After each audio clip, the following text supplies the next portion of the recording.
My family told me, "You're not coming with us anymore."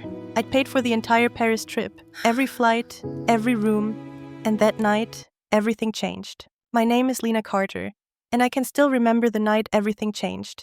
It was supposed to be a simple backyard barbecue, warm air, string lights, and the smell of grilled corn and burgers drifting through the evening. My family laughed around the table, drinks in hand, the kind of easy chatter that made everything feel almost normal. Then my mom looked right at me and said, calmly but sharply, "You're not coming with us anymore." The noise faded. The laughter, the music, all of it blurred into silence. For a second, I thought I'd misheard her, but the way she held my gaze told me I hadn't. The trip to Paris, the one I had planned down to the last detail, the one I had paid for, was suddenly off limits to me. I sat frozen. My brother, Ethan, smirked like he'd been expecting this moment. My sister Chloe didn't even look up from her phone. Her fingers kept scrolling like nothing had happened. I just lifted my glass, smiled slightly, and said nothing. My chest tightened, but I refused to show it. That night, I drove back to my Manhattan apartment in silence.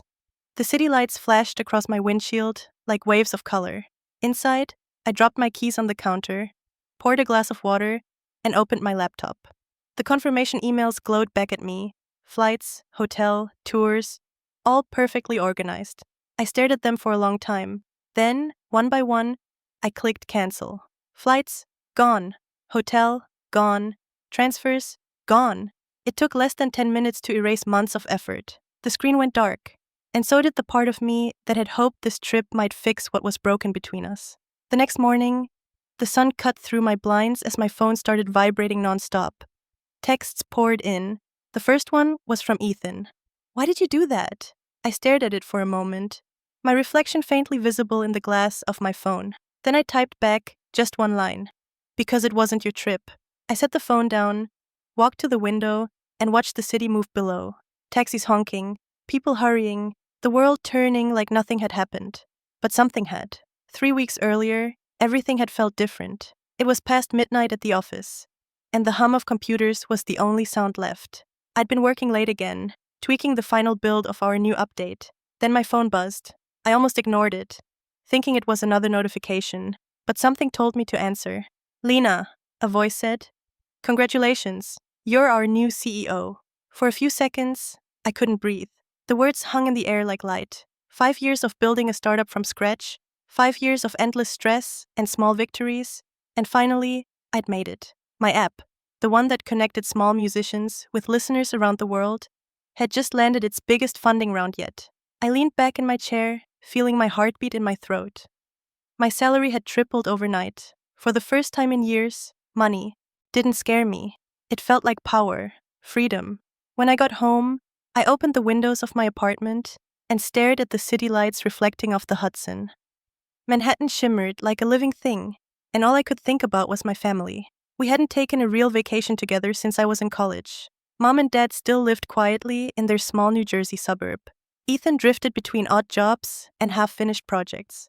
Chloe, juggling 2 kids, was trying to make a name for herself as a social media influencer. We spoke often enough, but it always felt distant, like everyone was busy performing their own version of life, and no one was really watching mine. That night, I decided to change that. I wanted to do something big, something that would bring us back together, not out of guilt or duty, but love. I wanted to remind them what being a family felt like. And for me, that meant Paris. Over the next few days, I threw myself into planning the perfect trip. I booked 6 business class tickets on Air France for Mom, Dad, Ethan, Chloe, her kids, and me. I reserved a luxury suite at the Shangri-La Hotel, complete with connected rooms for the kids and a balcony that opened straight toward the Eiffel Tower. I even arranged a private tour of the Louvre. No lines, no waiting, so we could see the Mona Lisa in peace. Dinner reservations? Under the tower itself, with champagne and a view of the lights sparkling over the Seine. Private cars for every transfer, every detail flawless. It cost more than I'd like to admit, but I didn't care. This wasn't about money. It was about us, about laughter, shared meals, and family photos we could finally look at without pretending. When I finished, I sent the full itinerary to our family group chat. My heart raced as the messages started to roll in. Chloe replied first with heart emojis and a quick, "This looks amazing. Can I get some photos of the view for my page?" Ethan followed with a thumbs up emoji and a comment about bringing his camera for content ideas. Mom's text was short. Thanks, honey. That's very generous. Dad said, sounds like it'll be relaxing. That was it. No one asked why I picked Paris or how I was feeling, but they seemed happy, and that was enough. At least, that's what I told myself. When Friday came, I packed a bottle of chilled rosé and drove out to New Jersey for our family barbecue. The drive was long and quiet, the late summer air thick with heat. By the time I pulled into the driveway, the smell of smoke and burgers filled the air. Dad stood at the grill flipping patties, his shirt half untucked, humming along to an old rock song on the radio. Mom moved in and out of the kitchen, carrying bowls of salad and plates of corn. Chloe's kids chased each other across the lawn, their laughter echoing across the fence. Ethan sat near the fire pit, beer in hand, scrolling through his phone. It looked like a perfect picture, one I hadn't been part of in years. I smiled, trying to hold on to that feeling. Maybe, I thought, this was my chance to reconnect before the trip. I handed Mom the rosé, joined everyone at the table, and listened as the small talk began. Chloe talked about her latest brand deal and how her followers loved her travel content. Ethan complained about YouTube's algorithm again. Dad nodded along, barely listening. When the timing felt right, I pulled out my phone and brought up the Paris photos. The suite, the restaurant, the Eiffel Tower at night. I passed it around, watching their faces light up as they looked. Everyone seemed impressed, nodding and smiling. For a few moments, I felt proud, like I had done something right. Then Mom set down her fork, her voice soft but firm. Lena, she said, you've got so much going on with your new job. Maybe you should sit this one out. We want to keep things simple, just us. I blinked. Not sure I'd heard correctly. Ethan chuckled. Yeah, you'd probably be checking work emails the whole time anyway. Chloe glanced up long enough to nod. The kids need space to just have fun, you know? Without all the business talk. Dad stayed silent, poking at his steak. My throat felt tight. The air around the table suddenly felt heavier. The sound of the crickets outside louder than before. I forced a smile, lifted my glass, and said quietly, got it. Enjoy Paris. Inside, my heart cracked open like glass. The rosé that once tasted crisp now felt bitter. I sat there, pretending to listen, while the conversation shifted back to easy laughter. Chloe showed Mom a new swimsuit on her phone, asking if it would look good in photos by the Seine. Ethan started talking about a creator meetup in Europe that he wanted to crash for exposure. Dad chimed in, mentioning gelato spots he'd read about online. No one looked my way, not once. I laughed at their jokes when I needed to, but my smile didn't reach my eyes. The world around me dimmed, the clinking of silverware, the soft night breeze, the smell of smoke. It all felt distant, like a memory fading too soon. When dessert came, a store-bought pie Mom claimed she made herself, I took one polite bite and said I should get going. My hugs at the door were quick, mechanical. They felt more like habits than affection. Driving back to the city, the road stretched out dark and endless. The headlights painted silver lines on the asphalt as I replayed every word in my head. You're not coming with us. It echoed over and over, each time sharper than before. By the time I reached my apartment, something inside me had hardened. The joy from my promotion, the excitement I'd felt planning the trip, all of it was gone. I poured a glass of water and stood at my kitchen island, staring at my laptop. The confirmation emails were still open. The hotel suite, the dinners, the private tours, all of it was still there, waiting for a family that didn't want me there. My hand hovered over the keyboard for a long moment. Then, slowly, I began to click. Cancel, cancel, cancel. Each click felt like a small release, like I was cutting loose the last bit of hope I had. Refund confirmations popped up one after another. In less than 10 minutes, the entire trip was erased. Gone. I shut the laptop, turned off the lights, and went to bed without a single text or call. The city outside kept moving, but my world had gone still. The morning of the flight, my family arrived at JFK Airport, all smiles and excitement. Chloe posted a selfie at the terminal entrance, the kids waving in the background, with the caption, Bonjour Paris! Family adventure begins now. Mom looked sharp in a cream cardigan. Dad held a coffee cup in one hand and passports in the other. Ethan carried an oversized bag filled with camera gear, already talking about content ideas. They looked like the picture-perfect travelers I had imagined when I planned it all. They approached the Air France counter together, chatting about croissants and window seats. The airline agent smiled as she took their passports, but her expression shifted when she checked the computer. "I'm sorry," she said, frowning at the screen. "These reservations have been cancelled. There's no active booking under these names." For a second, no one moved. Then Chloe leaned forward. "That can't be right. My sister set this all up. Could you check again?" The agent typed a few more keys, then shook her head politely. "I'm sorry, ma'am. These flights were cancelled last night. You'll need to contact the person who made the reservations." Confusion spread like wildfire. Mom pulled out her phone, her voice rising. "That's impossible. She wouldn't..." But she stopped mid-sentence, her eyes flicking toward Ethan. He was already scrolling through his phone, muttering under his breath. "She did it. She actually did it." Dad just stood there, holding the passports like they were made of glass. The kids started asking questions, voices high and nervous. Chloe's face turned red as she frantically typed on her phone. "Fix this now. What did you do?" Back in my apartment, sunlight streamed through the window as I poured myself another cup of coffee. My phone started buzzing again and again across the counter. The group chat exploded.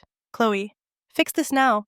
The kids are crying. What did you do?" "Ethan, are you serious right now? Get on the app and rebook. Now." "Mom." "Lena, answer the phone. We're stuck here." "Dad, you're making us look ridiculous. Do you think this is funny?" Each message came faster than the last. My phone lit up like a storm, buzzing with missed calls and angry voice notes. I just stood there, staring at it. The light blinking, the sound vibrating against the counter, and felt nothing. I didn't block them. I didn't respond. I just let the silence grow. Outside, a taxi honked somewhere down the street. The smell of coffee filled the room. For once, the noise wasn't theirs. It was mine. I sat down by the window and watched the clouds drift above the city. Somewhere across the ocean, a plane to Paris was taking off without them. And for the first time in years, I didn't feel guilty. I'd spent so long trying to buy their love, trying to hold together a family that had already let go of me. I thought money could make us close again. I thought planning the perfect trip would remind them who we were. But families don't fix themselves with airline tickets. Sometimes, you have to stop chasing people who don't look back. My phone buzzed one last time. A message from Mom. "Lena, please call me. We didn't mean it that way." I stared at it, fingers hovering over the screen. Then I turned the phone face down, took a long sip of coffee, and let the quiet fill the room.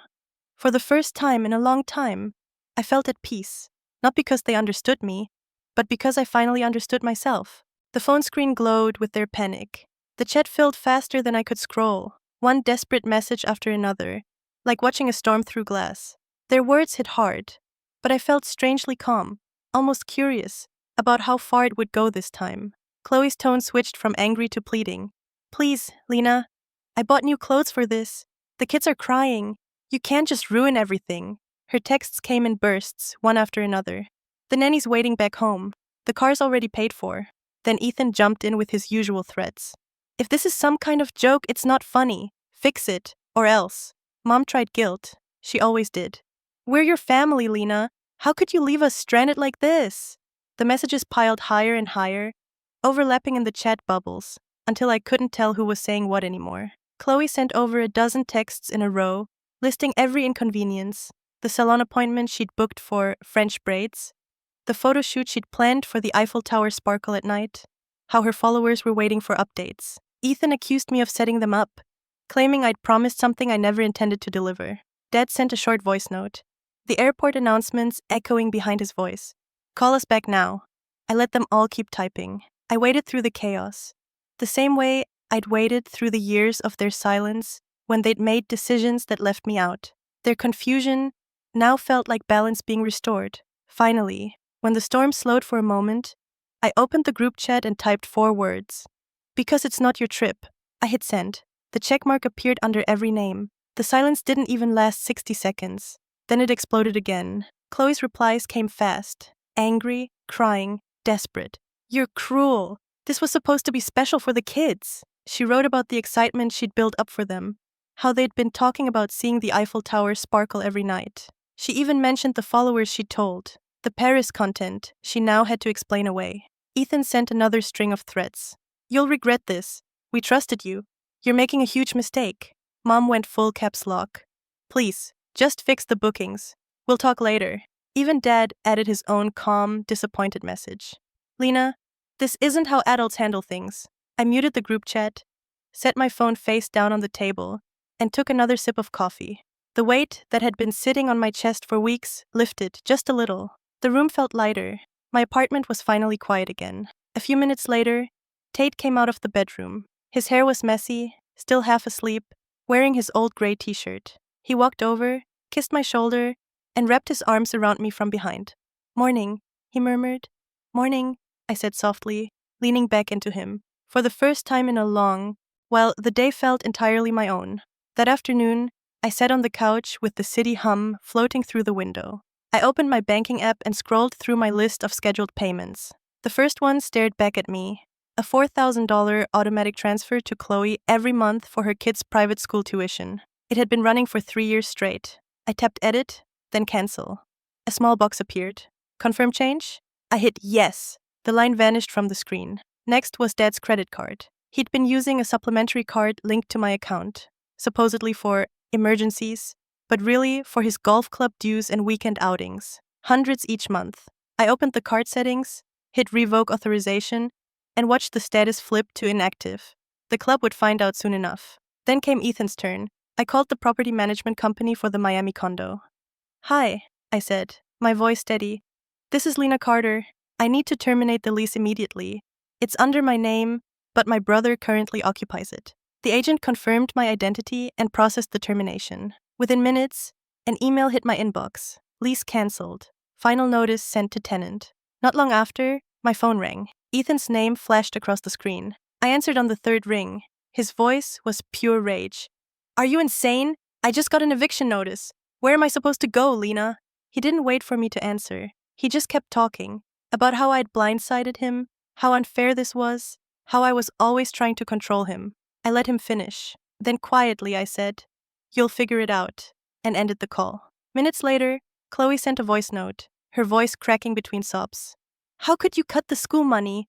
The kids start next week. What am I supposed to tell them? She talked about the principal calling her, about unpaid balances and embarrassment. Another message followed almost instantly. Please, just one more transfer to get through the month. Then came Mom's text. You're tearing this family apart. No details, no explanation, just the same guilt she'd always used like a leash. I stared at the screen for a long time, waiting for that old ache to come back, but it didn't. For once, her words didn't land. The notifications kept buzzing. Ethan sent another message, threatening to get lawyers involved. Chloe detailed every expense, listing uniforms, after-school programs, and the field trips she'd promised her kids. Dad texted next, short and frustrated. The club froze my membership. We need to talk. I put the phone down and walked into the kitchen. Tate was there, stirring sauce for pasta, the smell of garlic filling the air. He looked up at me, smiling softly. Rough day? He asked. I nodded. Something like that. He plated the pasta and said gently, You did the right thing, Lena. They're not entitled to your success. His words sank in deeper than I expected. We ate together, talking about his latest sound engineering project, instead of my family. The pasta was warm and simple, comfort in a bowl. For the first time, money didn't feel like a chain. It felt like freedom. After dinner, Ethan called twice more. I didn't answer. Chloe sent a long email about repayment plans and temporary reinstatements. Mom tried a group video call. I declined it. By evening, I blocked Ethan's number completely. The silence that followed didn't feel empty. It felt earned, like space I'd finally made for myself. Tate washed the dishes while I sat with my laptop, scrolling through old photos. Not family ones, but snapshots from the early days of my company. Late nights, whiteboards filled with code. My small team eating takeout on the floor after hitting our first 1,000 users. Those were real memories. The condo key I still had went into a drawer. Chloe's tuition payments would stop. Dad's club card was cancelled. Ethan would have to figure out his own rent for once. Later that night, new messages came. Chloe wrote about scrambling to find public school options. The waitlists, the forms. Ethan complained about packing his stuff into storage and crashing with friends. Mom sent one more text. Think about what you're doing to us. I read it. Then I archived the thread. Tate and I watched a movie, his arm wrapped around my shoulders. My phone sat dark on the coffee table. The world outside kept spinning, but for the first time in years, I wasn't spinning with it. The scent of pasta still lingered in the air, and I smiled, not out of pride or revenge, but relief. For once, my choices belonged to me. Monday morning, I walked into the office with my slides ready for the weekly product meeting. The city buzzed outside the glass walls. Halfway through my presentation, the HR director knocked and asked to speak privately. In a small conference room, she closed the door behind us.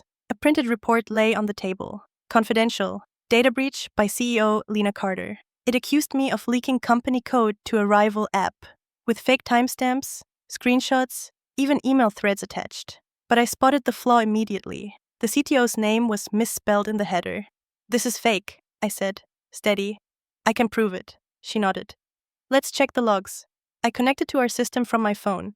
Within minutes, the server records confirmed it. No unusual activity from my accounts. The alleged files didn't exist in our database. The IP address traced back to a public library in New Jersey. A chill ran through me, but not from fear, from recognition. The HR director labeled it a malicious hoax and assured me the matter was closed.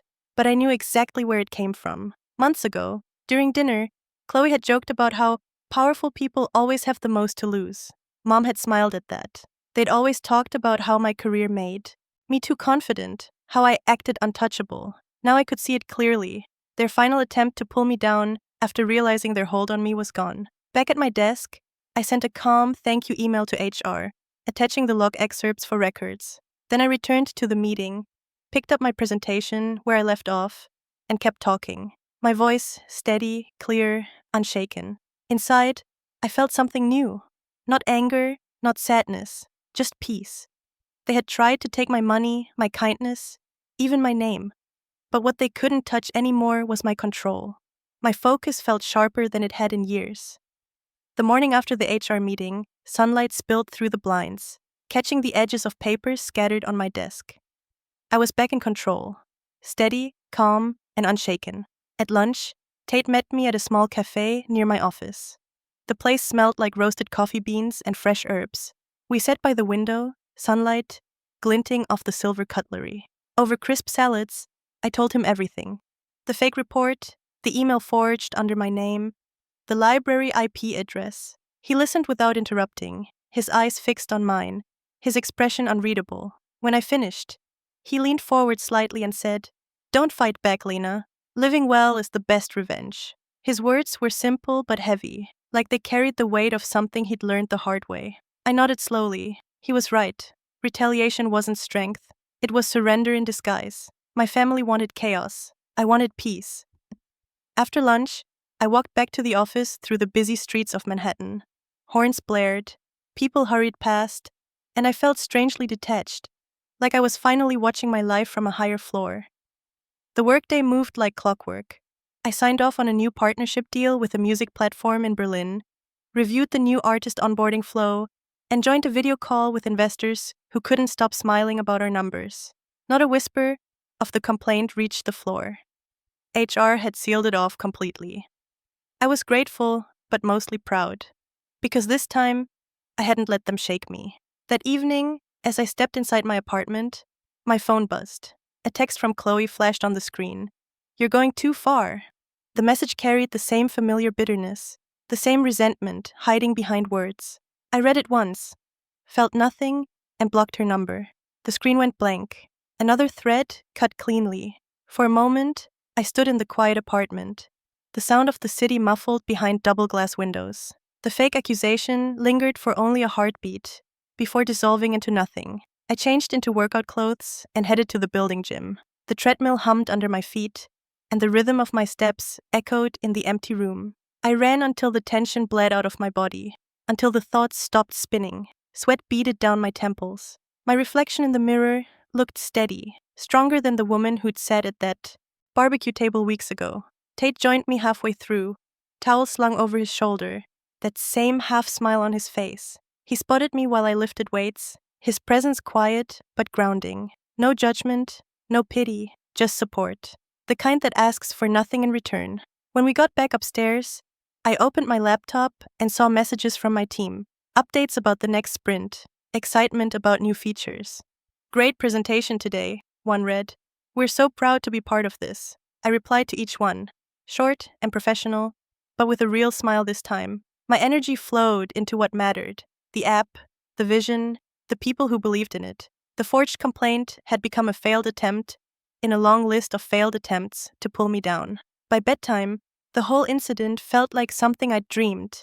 Tate and I sat on the balcony, drinking tea as the city lights blinked below.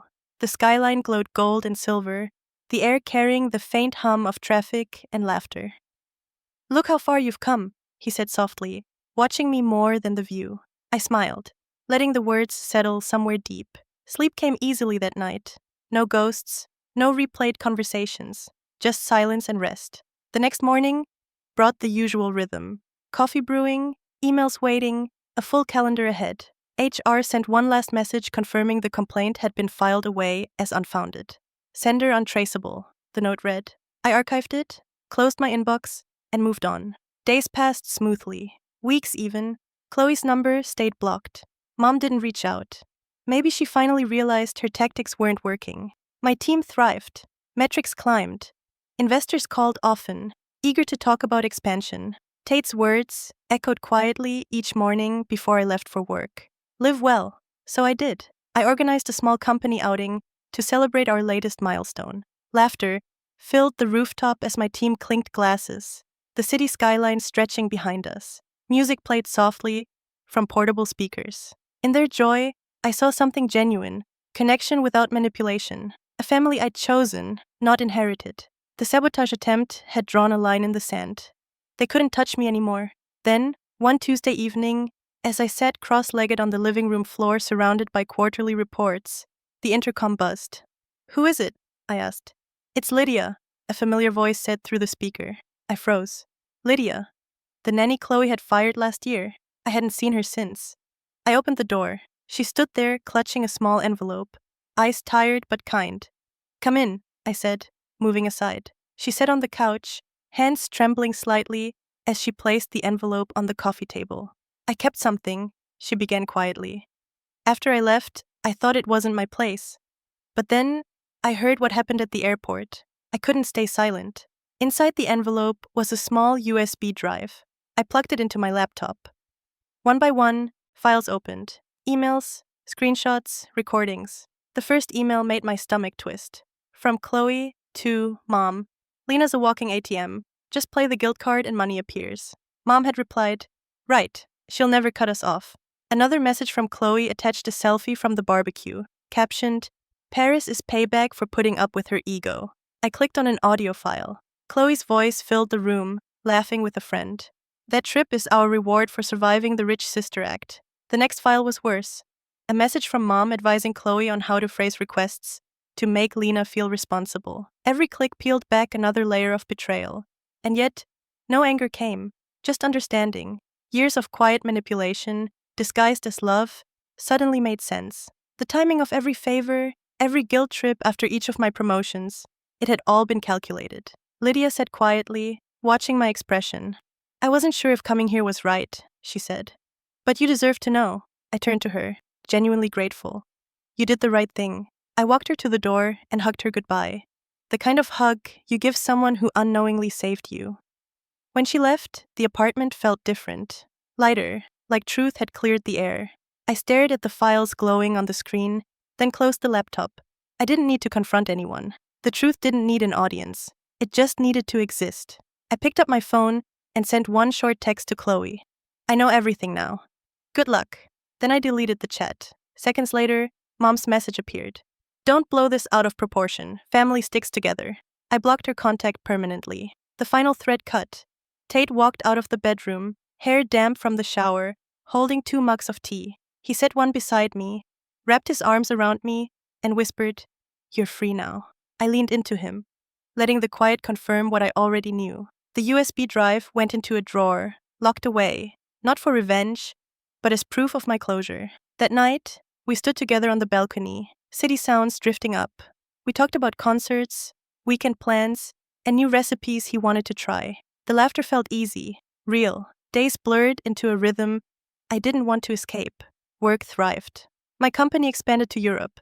Lydia's honesty stayed with me. A reminder that trust could exist outside bloodlines. The files stayed encrypted, untouched. They didn't define me, they freed me. A week later, I logged into every shared family account one last time.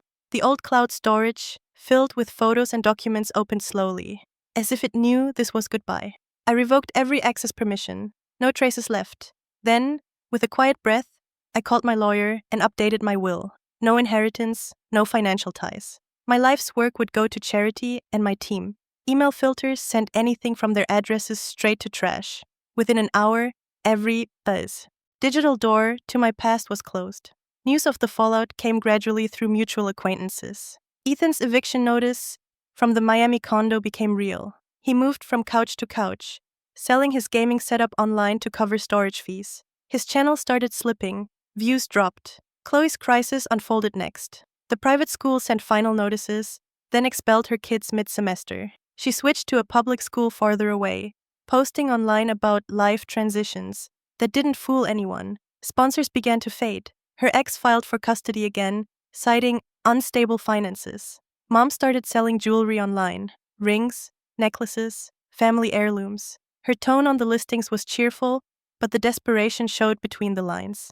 Dad let go of his golf membership and took a part-time security job at a local grocery store. Retirement dreams replaced by early alarms and late shifts. 3 months passed in total quiet. No new message, no surprise visits, no guilt-filled voicemails. The family chat sat archived, untouched. Friends stopped mentioning them, maybe sensing that part of my story was done. One Saturday morning, I pulled the old family photos from my shelves. Smiling faces, holidays, the illusion of warmth. I packed them carefully into a box, taped it shut, and slid it into the closet. In their place, I framed photos from weekends with Tate. Road trips, concerts, quiet dinners. The apartment felt lighter. My life finally looked like mine. Mornings began with runs through Central Park, earbuds playing tracks from artists on my platform. The air felt crisp, clean, my body moved easily, unweighted. At work, I led meetings with confidence. My team's laughter filled the conference room. Investors sent notes of congratulations. Evenings were simple. Tate cooking pasta, me taking late investor calls from the home office. Our conversations were full of plans, not apologies. Weekends brought calm joy. Brunches, museums, lazy afternoons. No tension, no guilt, just peace. The people I once supported were still out there, learning to survive without the money they'd taken for granted. And I didn't hate them for it. I simply stopped being their lifeline. Ethan's channel went dark. Chloe's followers drifted away. Mom and Dad adjusted to their new routines. And me, I thrived. I learned that love, built on guilt, isn't love at all. Real love doesn't come with conditions or invoices or silence when it's inconvenient. Now when I stand on the balcony at night, city lights stretching to the horizon, I think about everything that's changed. I don't feel bitter. I feel whole. My story isn't about loss. It's about reclaiming the space that was always mine. Peace isn't something you find. It's something you choose. And that's what I did. Now, when I stand on the balcony at night, the city stretching endlessly below, I think about everything that's changed. I don't feel anger anymore. I don't even feel loss. Just peace. Calm and earned. Because in the end, letting go wasn't the end of my story. It was the beginning of me. If you've ever had to walk away from people who never saw your worth, you'll understand what freedom really feels like. Thanks for listening to my story. And if you want more true stories like this, raw, real, and unforgettable, make sure you subscribe and turn on the bell. You won't want to miss what comes next.